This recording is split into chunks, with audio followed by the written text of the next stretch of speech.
जहाँ तक उर्दू में नज़्म का सवाल है, ये पता नहीं हमारी खुशकिस्मती है या बदकिस्मती है कि उर्दू के शेरी मिजाज पर गज़ल हमेशा से गालिब रही और जब गज़ल से हटकर नज़्म कही गई नए दौर में तो कुछ नज़्म गोयों ने गज़ल के ख़िलाफ़ ये रवैया अपनाया कि नज़्म को गज़ल से मिजाज के एतबार से भी, अल्फाज के दरवस्त के एतबार से भी, आहंग के एतबार से भी बिल्कुल अलग होना चाहिए। यानी नज़्म पर गज़ल का परताव नज़र ही नहीं आना चाहिए। तो इस अपनी अलग राह बनाने के चक्कर में बड़े बड़े नज़्मगो मुतासर हुए हैं। मेरा अपना ज़ाती ख़्याल ये है कि हम इस बात से इनकार नहीं कर सकते कि उर्दू का शेरी मिजाज गज़ल के वतन से पैदा हुआ है, गज़ल से उसे छुटकारा नसीब नहीं हो सकता। हम नज़्म भी लिखें उसमें गज़ल का असर किसी न किसी तौर पर रहेगा। तो ख़यालात जो बुनियादी खुसूसियात हैं जो गज़ल और नज़्म को एक दूसरे से अलग करती हैं, उनका ख्याल रखते हुए अगर हम लहजे की हद तक हो या आहंग की हद तक हो गज़ल का असर कबूल कर भी ले तो इससे अच्छी नज़्म कहने में कोई बात माने नहीं हो सकती।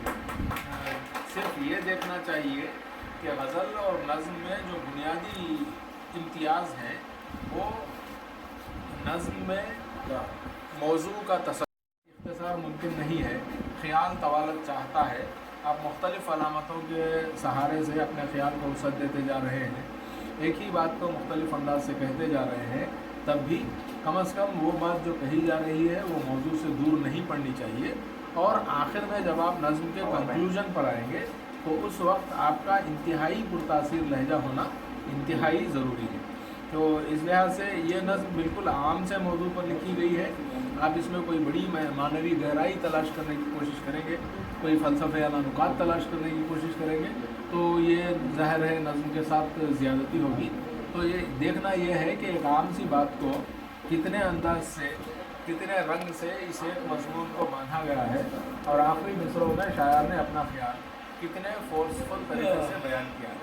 तो मेरा ज़ाती तासुर ये है कि आखिरी मिसरे नज़्म के और ज़्यादा पुरतासीर बनाए जा सकते थे। नज़्म के आहंग, नज़्म जिस आहंग में, एक और बात ये कि नज़्म आमतौर पर एक बिल्कुल कड़वी हकीकत ये कहूँ कि आजकल नज़्म वो कह रहे हैं जिन्हें आहंग का शऊर नहीं है। जो आहंग में नहीं कह सकते वो नज़्म कह रहे हैं, उस पर आज़ाद नज़्म का इल्ज़ाम लगा दें या नसरी नज़्म का इल्ज़ाम लगा दें। लेकिन सईद साहब चूँकि गज़ल के शायर हैं, गज़ल से इनके शेरी मिजाज की तरबियत हुई है, आहंग इनके पास है, इसलिए उन्होंने आहंग के बिल्कुल लाजमी अंसर को शुरू से आखिर तक बाकी रखा है। और वैसे भी ये नज़्म मुअर्रा नज़्म है, मुअर्रा नज़्म में तो बहर की भी पाबंदी होती है, आहंग की पाबंदी उसके साथ रखी जाती है। ये और बात के रदीफ़ और खाफिया का ख्याल नहीं रखा जाता। बहरहाल एक जगह उन्होंने आग बर्पा हुई लिखा है, इसको तख्लीक़ी एतबार से दुरुस्त कहा जा सकता है या फसाहत के एतबार से गलत कहा जा सकता है।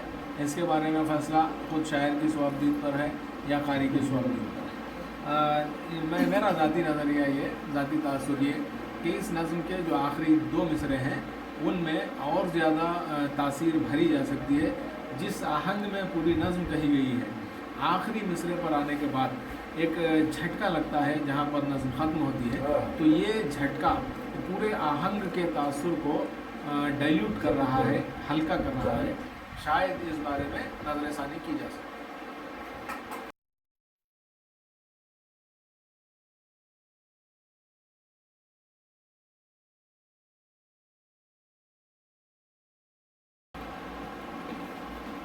सख्त लहजा नज़्म का मन, दिल दहल से गए, आंखें नम हो गई, जिस्म घायल हुए, ज़हन पर खौफ की बदलियां छा गई।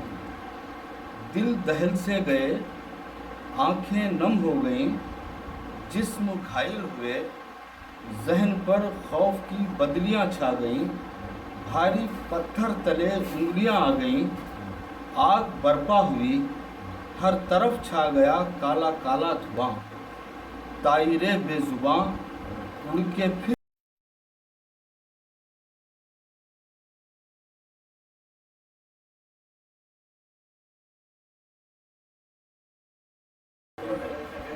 सईद नज़र ने बहुत अच्छी नज़म कही है और इसमें इख्तिसार की कोई गुंजाइश नहीं है। ये खुद मुख्तसर, बहुत ही मुख्तसर नज़म है। इसमें सारी बातें एक के बाद एक उस तासुर को बढ़ाती जाती हैं, लेकिन जैसा कि कहा गया है कि इख्तिताम पर जब आते हैं हम, तो वहाँ जो सही में जिस किस्म का झटका लगना चाहिए उतना नहीं लग रहा। वो इस वजह से है कि इसका जो उन्वान खुद बहुत ही मामूली है। सिर्फ लहजे से इतने चीज़ें होना, यानी वो सही में असल क्या है कि आप एक डिक्टेटरशिप का एक ये बताना चाहते, मेरा ख्याल ये है कि लहजे से इन चीज़ों का ये होना, वो सही में है ना अमल से होता है। उस लहजे का अमल यहाँ आना चाहिए था, वो अमल कहीं भी जाहिर नहीं हुआ है। अमली होना है, वो अमली है, लेकिन ये जो लहजे का लफ्ज़ आ गया है, वो सख्त लहजे का लफ्ज़ अगर निकाल कर अगर कोई और